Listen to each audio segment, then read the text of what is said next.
Hi, welcome to another video from mathematics. In this video we're taking a look at a really interesting equation called Euler's equation. Now here you have e raised to the I times pi plus 1 equals 0. Now just right offhand this looks both very simple and at the same time complicated.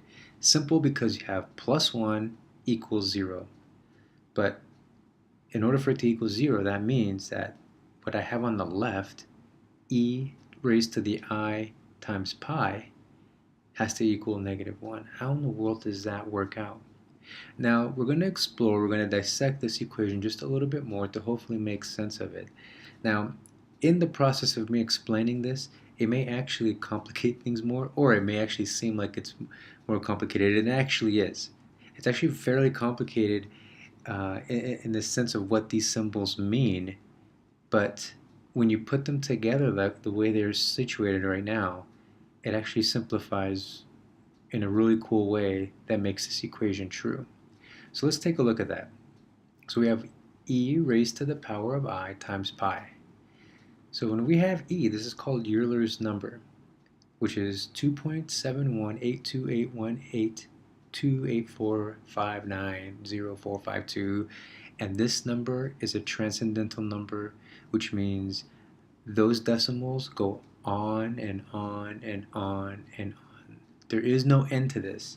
There is no simple way of making this number, of simplifying this number. I mean, of course, you can round it to 2.7, 2.72, or what have you, but in reality, this transcendental number just goes on forever and ever and ever. It just continues. This number is applicable to computer computations. So as our, in the computer programming world, you peel back the curtain of what's actually happening when we're typing in our web pages and what have you. There's actual computations that are going on in the computer, and in those long, complicated algorithms that make a computer do the things that it does, you're going to see the term I in there. Also, the algorithms for cell phones. So all the really cool stuff that you have in your cell phone and how it all plays out, the algorithms that make that work, you'll see the E term in there as well. And you actually also see E in physics along with I. Now I is actually the square root of -1, which theoretically is impossible. So what I does, which is the square root of -1, I allows us to kind of add another dimension to numbers. So we get outside of the real number world where you have all negatives and all positives, and you actually can have the square root of a negative number. And this is an imaginary number, a complex number.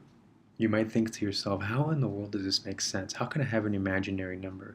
Students have a hard time, and I can remember when I was in high school having a hard time with this idea, the concept of it. And like I said, this allows us to break through the limits of real numbers. And this is an actual applicable term that can be used in the real world.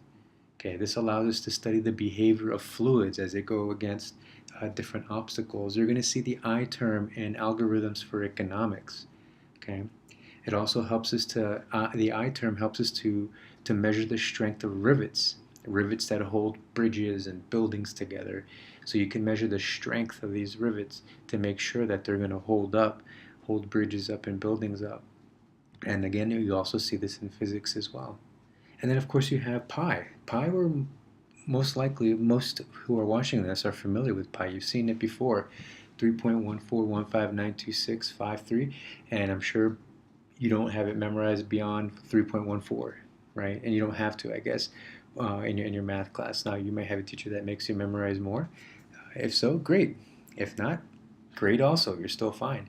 But again, you're familiar with pi because you see it in your circles when you do circumference problems.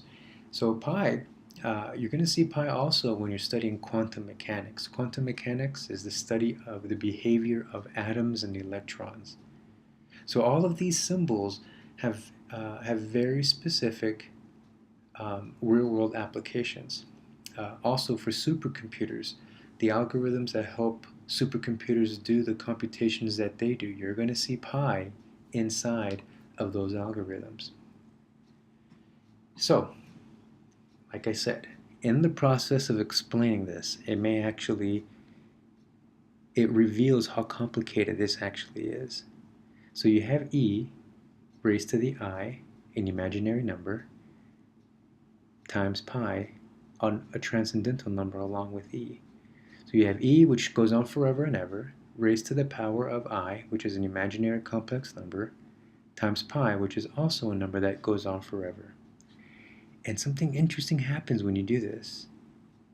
Okay, so let's take a look. E again, 2.7182, and it goes on and on.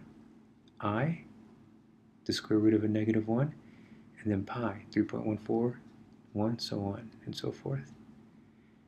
Now look at what happens here. Negative 1. This is negative 1. All of those computations come out to be negative 1.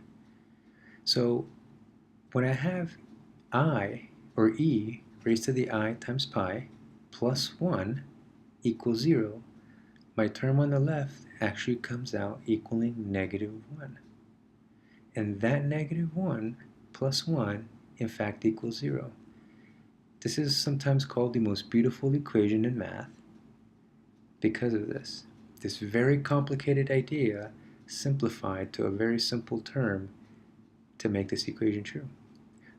Well, I hope this super cool equation helped to maybe inspire you a little bit. As Galileo once said, mathematics is the language that God used to express the universe in, or something like that. Either way, I think you get it. So thanks for watching, and good luck in your studying.